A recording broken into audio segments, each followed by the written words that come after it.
From beautiful downtown Sacramento, it's time for Beach Blanket Fort Bingo. Beach Blanket Fort Bingo. Beach Blanket Fort Bingo. Fort Bingo. Spaz has got a show when you really want to know what's going on. Yeah, yeah, yeah. Beach Blanket Fort Bingo. Fort Bingo.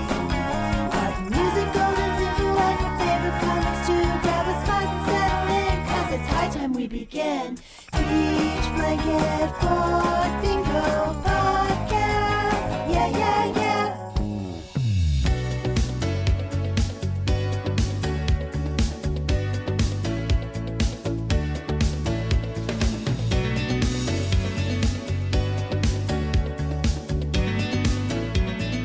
Hello and welcome to Beach Blanket Fort Bingo. My name is Steve Schnee, and I'm extremely honored to welcome my very special guest, CHERYL Baker. She's a singer, entertainer, TV presenter, and so much more. She's best known as being 1/4 of British pop sensations BUCKS FIZZ. They had 20 singles reach the top 60 between 1981 and 1988, with 3 of them hitting #1. Now, 3 of the 4 original members are back together as the Fizz, and this year they released Smoke and Mirrors, which is, in my opinion, the best album of their entire career. I'm honored to be able to chat with her about this latest chapter in the band's career. Welcome to the Blanket Fort, CHERYL Baker. Thank you very much, Steve. Good to see you and to talk to you across the pond. In regards to the origins of the Fizz, you, alongside Mike Nolan and Jay Aston, were finally reunited in 2009. This was the first time in 2 decades that the 3 of you were back together and performing. Was recording new music part of the original plan, or were you happy to just have the opportunity to sing together and bring nostalgic musical memories to your fans? It started with the nostalgia thing, because I don't know if it's the same in America, but in the UK, 80s music in the 2000s, 80s music suddenly became really credible again, and everybody wanted it. And so even to this day, there are 80s festivals and 80s weekends happening all over the country constantly. So, you know, initially it was get back together and work, do live gigs. But, you know, with Twitter, I'm on Twitter, and Mike Stock from Stock, Aitken and Waterman. I'm not sure how famous Stock, Aitken and Waterman were in America, but they were huge in the UK. It was a writing combo. Mike Stock was the writer, Matt Aitken was the producer, and Pete Waterman was the PR guy. They were the 3 guys, Stock, Aitken and Waterman. They dominated the UK charts for the latter part of the 80s and into the 90s, and were the most successful writing combo, I think, in the UK ever. Huge. So Mike Stock followed me on Twitter, and a Fizz fan noticed that, and he linked us in a tweet. He tweeted Mike Stock and said, "It would be great if you could do an album with the Fizz." And Mike Stock responded and said, "I'd love to." And I thought, oh, this is Mike Stock. This is multi-millionaire, fantastic selling record, you know, writer, Mike Stock. And so I contacted him, and he said, yes, absolutely, I'd like to work with you all. And that's how it happened. We had a meeting at his house, and almost straight away we went into the studio. And as you know, Steve, now we've had the F to Z of pop, we've had Christmas with the Fizz, Smoke and Mirrors, and had it not been for the fact that the UK is in lockdown again, we would be currently in the studio recording album number 4 with Mike Stock.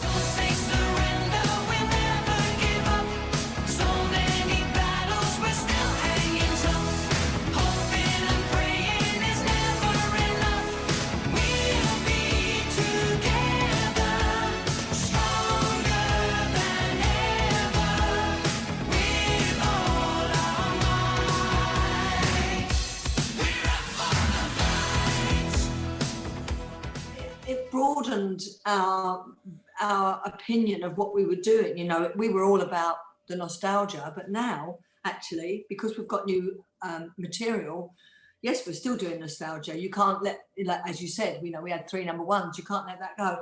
So we do our gigs and we do the nostalgic part of it, of course. But it's lovely now to be able to be promoting new material. Absolutely. See, stock Aitken Waterman here in the U.S., people didn't really know that, what was it? The Hit Factory is kind of what they were, you know, and people didn't really know that. They knew the songs, you know, they knew the, you know, Dead or Alive and Rick Astley and things like that. I consider them the Holland Dozier Holland of the later generation of the 80s and 90s, because That's right. they're so incredible.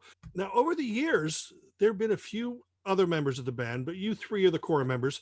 Is it hard to calibrate the vocal dynamics of the band when a member leaves or comes back, you know, because someone has to either step up or step back, or because the Fizz has a unique vocal blend, and it seems like Yes.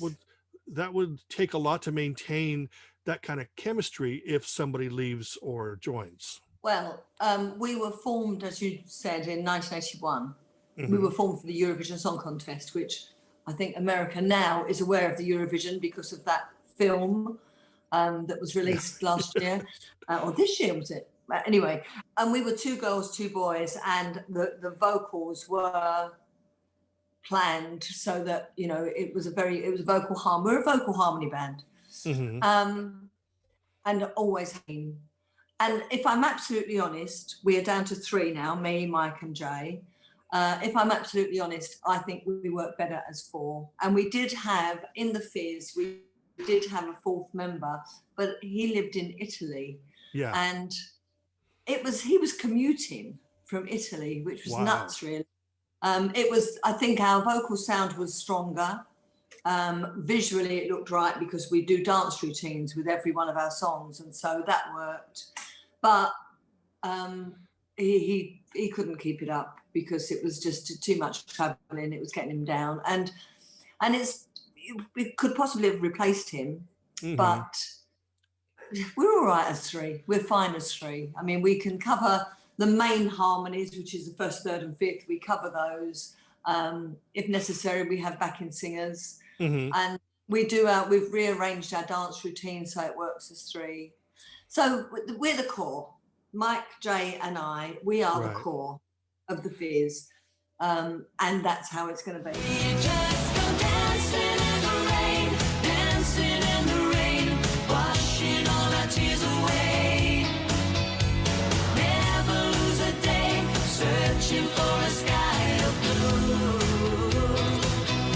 And if the rain is here to stay, trouble on the way, the heavens will open again. We'll just go out there, dancing, dancing in the rain. Now, is Mike happy having to rip off 2 skirts instead of He just doesn't one? do, he doesn't do it. He tried. It was too. He was missing one or the other, or having to come off and fight. So unfortunately, what we do now, we do still rip the skirts off. So, Okay. and if anyone's listening to this for the first time, they think it's how we won the Eurovision Song Contest. The appropriate moment in the song "Making Your Mind Up." There's a line that says, "If you want to see some more," and the boys in the band used to rip our skirts off. Now Jay and I, we rip our own skirts off. So it still works. It's fine. Girl power. Initially, the band worked under a few variations of the BUCKS FIZZ name, as you know. Yeah. But in 2016, you relaunched as the Fizz. Was that a name that you had toyed with in the past, or did it just happen to someone have like an aha moment? Call it the Fizz. It had been mentioned by a few people. My husband Steve said you should call yourself the Fizz. The trouble was, you see, when we all left the band at different times, Jay left first, that was back in 1985, and I left in December 93, and Mike left, I think, in 97 or something, I can't remember exactly. But Bobby G, who was the original other guy in the band, carried on. and he and his wife registered the trademark BUCKS FIZZ. So then when we actually got back together again, he wouldn't let us use the name. Fair enough, you know, he owned the trademark. And we came up with, as you said, OBF, which was original BUCKS FIZZ. We came up with all different connotations of the name. And actually, I thought that the Fizz, because people did used to call us the Fizz anyway, just Dalton BUCKS FIZZ. I actually thought we won't be able to use it because it's too similar to BUCKS FIZZ. But it was Mike Stock in 2016 for our first album, The F to Z of Pop.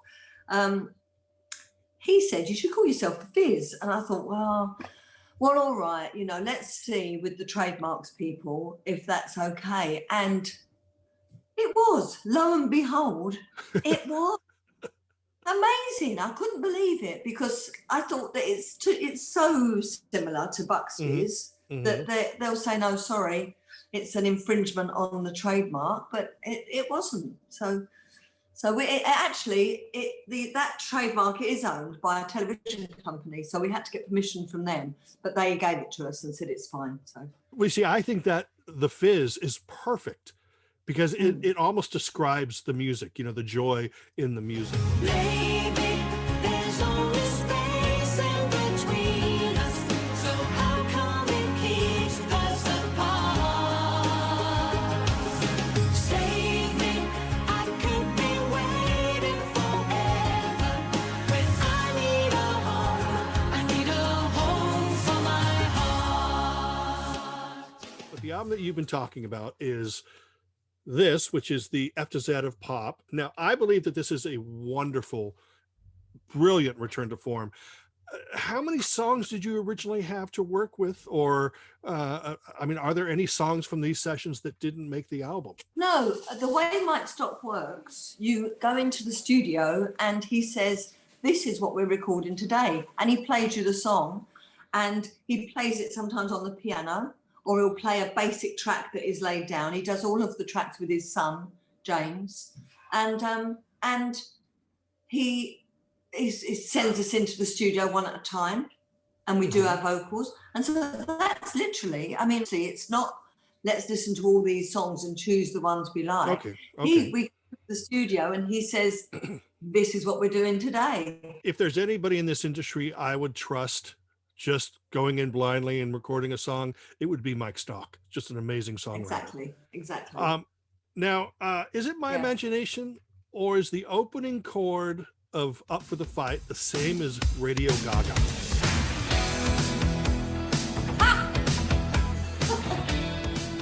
I don't know.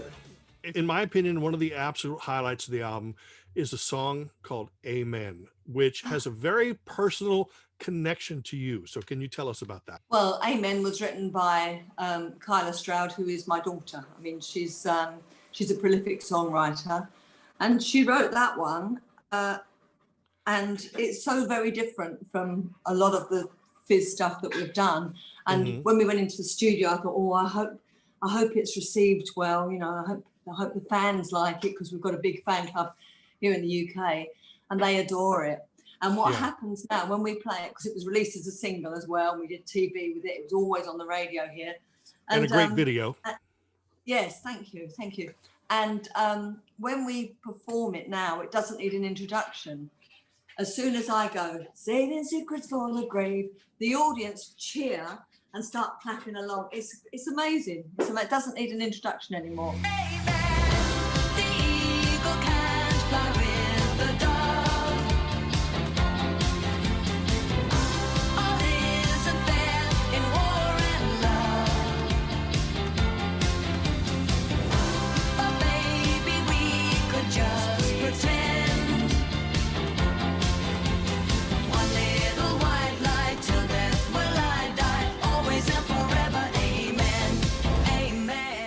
And in the middle of this song, I don't know if you're aware. Oh, you must be aware because you've seen the video. Yeah. You'll see in the video, there's a little bit where everything cuts out except for a guitar, an acoustic guitar. And that's my daughter Kyla playing that guitar. And because the fans know that it's her, when the guitar break happens, they all cheer. So Oh, it's lovely. It's so, how happy am I to be singing a song that my own daughter wrote and for it to get such a fantastic response from the audience and from you. It's amazing. And was that a song that she presented to you maybe as a new Fizz track, or is that something you heard that she wrote that you felt would work well into the Fizz format? No, she played it to me. She played it to me. She said, I've done a song for Fizz. What do you think of it? And she played me Amen, and it was just Kyla singing it and her little guitar. She recorded it and played it to me, and I went, I said, I love it, and I sent it over to Mike Stock. He said he loved it too, and that was it. It was on the album. The album was a well-deserved hit. I think it reached number 25 in the charts, which was the highest position in decades. How did you feel once you realized that you were sort of back in the charts again? Oh, it was wonderful. It's really wonderful because, you know, we'd had a huge career in the 80s. And then you just, as you mentioned earlier, then you just earn your living from the nostalgia. So to actually be a recording artist again and looking forward to the chart position, it's fantastic. It's something that I never expected to do. Snow in the air, and it's so Christmas. Lights on the trees, and it's so Christmas. And it's so Christmas to me. Santa, won't you bring us all a present from your sleigh?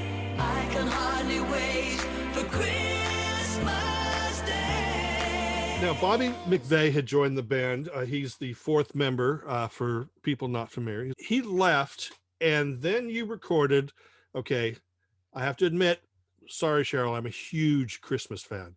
Huge Christmas music. Yeah. So when this came out, I was over the moon. Now, this came out in 2018. It's a wonderful collection of holiday tunes, plus songs that are associated with Christmas.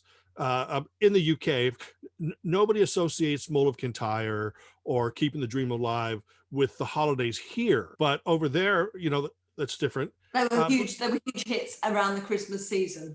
Exactly. This is, to me, a gift that keeps on giving. I'm surprised that BUCKS FIZZ, the band, never recorded a Christmas album in the 80s. Had that ever been considered at all? No, and I'm amazed that we never did one. I don't know, perhaps back in the 80s, it was more like compilation albums for Christmas. Yeah. But yeah, we really should have done it, but I'm thrilled. I mean, when they said, you know, when we recorded this, we were having a heat wave in the UK. Oh, wow. And so we were recording, you know, Winter Wonderland and all these Christmassy songs. And, you know, we couldn't have the air conditioning on because it made a noise. So we were, it was so hot. So it was very strange, very strange. But I'm thrilled with it. I'm really thrilled. And funnily enough, my favourite, well, Kyla wrote a song on that album as well. Yeah. So Christmas. Yeah. And my favourite cover on that album is what you just mentioned, Keeping the Dream Alive. I love it. The thing for me is vocal harmony, and it's loaded with loads and loads of vocals and harmonies. So that's my favourite. The hopes we had were much too high, way out of reach, but we have to try. The game will never be over because we're keeping the dream alive. I think the version of Wonderful Christmas Time is very clever. Now, I've heard plenty of covers of that song, but I think that your version retains that sort of fun heart of the Paul McCartney original while also sounding new and fresh. Was that a particularly fun track to record? It was Mike Stock. He heard Paul McCartney do an a cappella version of it. And he played it to us, and he wanted to recreate that a cappella sound. So instead of hearing the instruments doing the backing track, we did all the bong, bong, bing, and all this sort of thing. And that's how we wanted it. And I'm really pleased with it. Really pleased with it. Word is out about the town to lift a glass. Oh, don't look down. Simply having a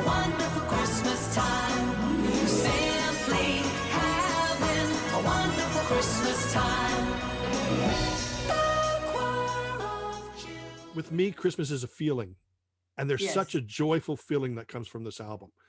And I that's agree. really what matters, you know. And then to Mm. hear that you recorded it in the heat, but you made it work, you know. Now, A little Christmas, a little bit of Christmas trivia for you. My parents were married on Christmas Day. oh, were they?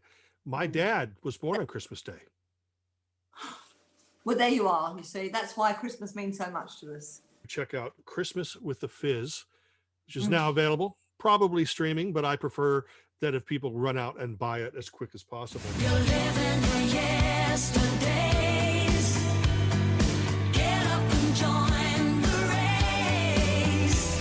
You're better than that. Get back to winning ways. Now, the third Fizz album, Smoke and Mirrors, was released Yes. in March of this year. And unfortunately, that coincided with the rise of the pandemic.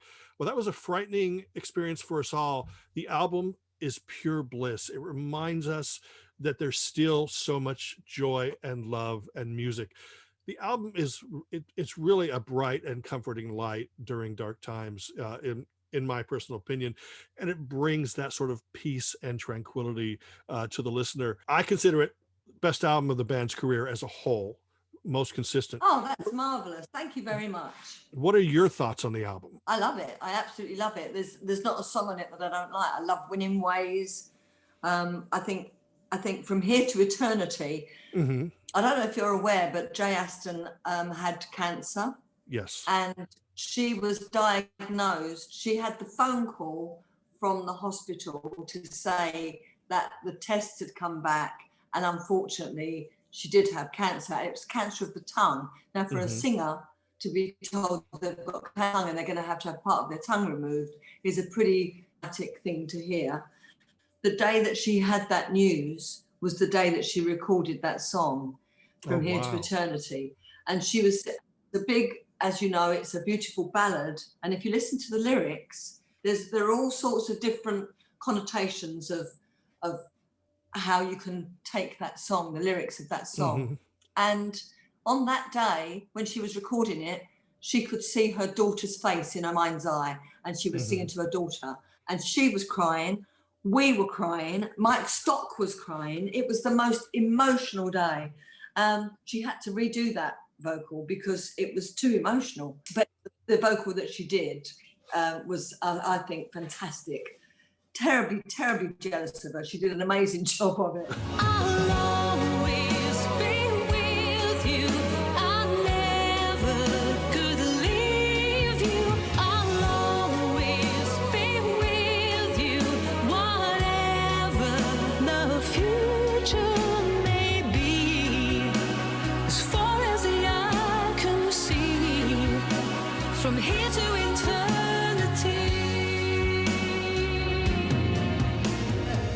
I'm very proud of Smoke and Mirrors. Like you said, I think it's possibly the best album that we've ever recorded. Now, is there a meaning behind the title? Is it a wink and a nod to the pop industry in general? Yes, absolutely, absolutely. Jay Aston is the artistic one in the band. She Mhm. comes up with the ideas for the clothes, for any photo shoots we do, for the artistic look of the album covers, and Mhm.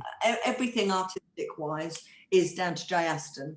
And she came up with the title Smoke and Mirrors because, you know, this industry, that's what it's all about, isn't it? Yeah. You know, look, I have to be honest, I'm not normally impressed with album covers these days because most of the time it's, you know, the photographer taking a band out into the middle of a field and snapping a couple pictures and not putting thought into it. But this, again, harkens back to the old days. It reminds me of putting together a concept for an album cover. And I think that it works so well. Thought went into this album cover, and that just doesn't happen anymore. And I'm absolutely wonderfully impressed, not only by the album, but the job she did on the album cover. It's just amazing. Yeah, it took a day to do that cover, Mhm. but knew exactly how we're going to do it. And what I'm wearing there, she brought this sheet of material. You see that's yeah. So I had some silver leggings and the shoes are mine, but she draped this material around my body and she made it look amazing. I don't know how she does these things. She's just so good at that kind of thing. She's brilliant. But yes, I agree with you. I'm very, very proud of the album cover. I think it looks really classy.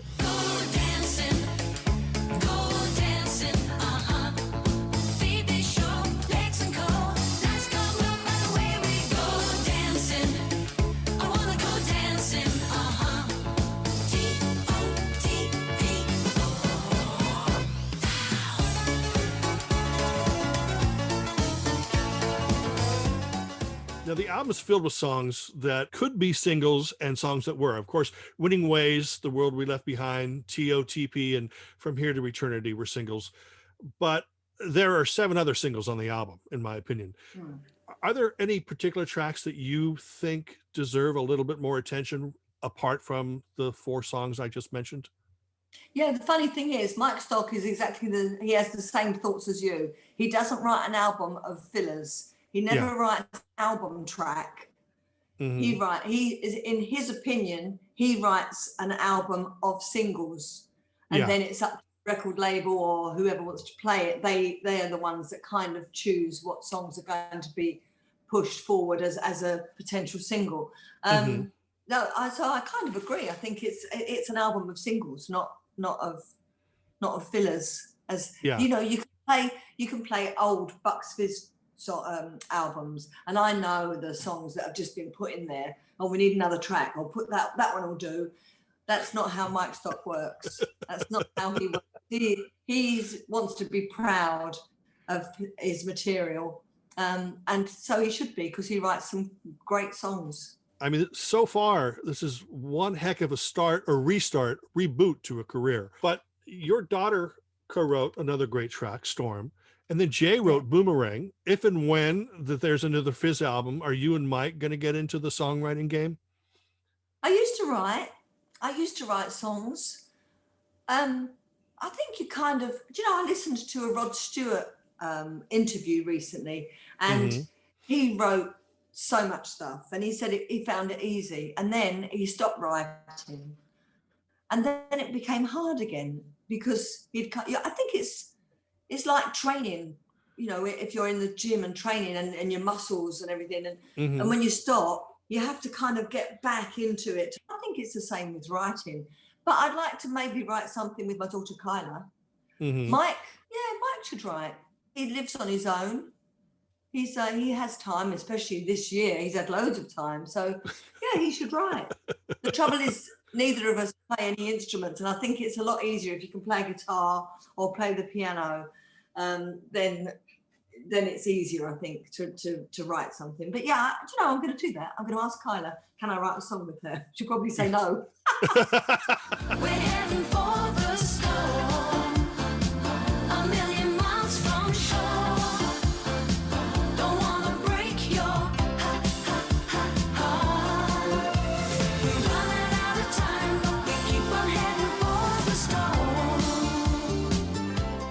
Now, the Fizz creates classic pop music. It's entertaining, it's uplifting, it's positive, and in my opinion, very meaningful, especially now more than ever.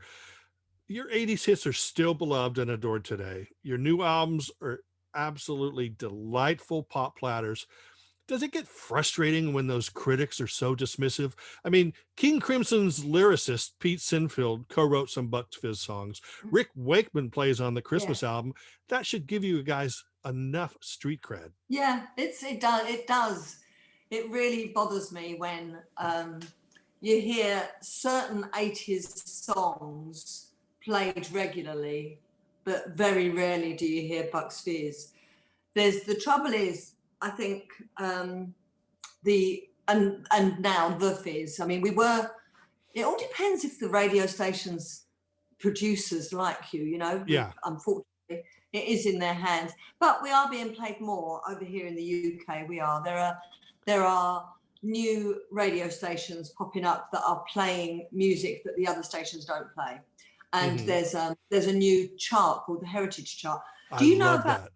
I you love do the know? Heritage Chart. Yeah. Yes, I'm so glad you know about it. And have you seen That Was Then, This Is Now, the new series? No, not yet. Okay, well, Mike Stock is so is so angry with the fact that there are heritage, as we are, you know, because we're from the 80s, heritage artists still producing great music, and they're not getting any, as you just said, they're not getting the airplay. And so he's produced an entire television series, and it's on every Thursday at 7:30, I think it was. No, 7 o'clock. 7 o'clock.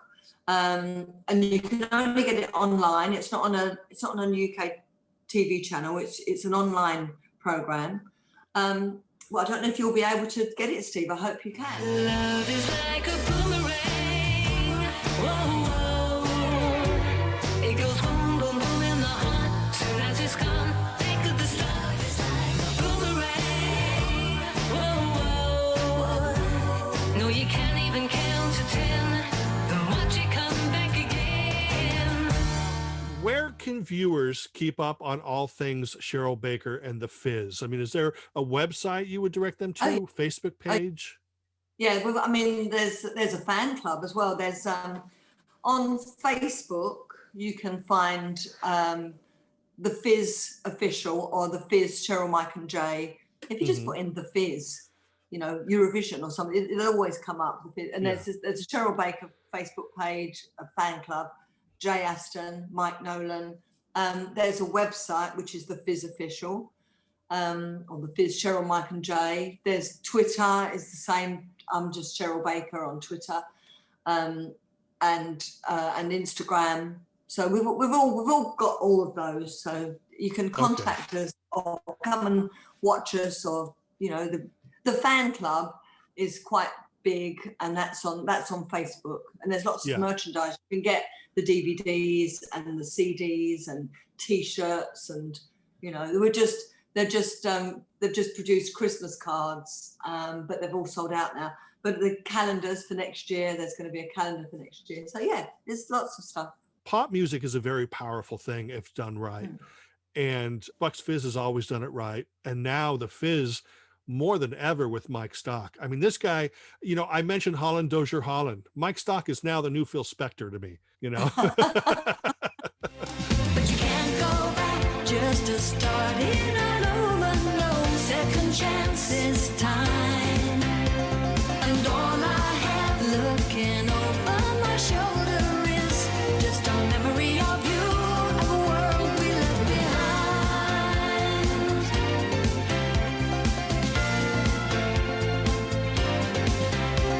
And all I have looking over my shoulder is just a memory of you, of a world we left behind. Well, that's it for this episode of Beach Blanket Fort Bingo. Remember to check out Smoke and Mirrors, the latest album by the Fizz. Thank you, Cheryl Baker, for stopping by the Blanket Fort. And thank you, everybody, for watching. We'll see you next time on Beach Blanket Fort Bingo.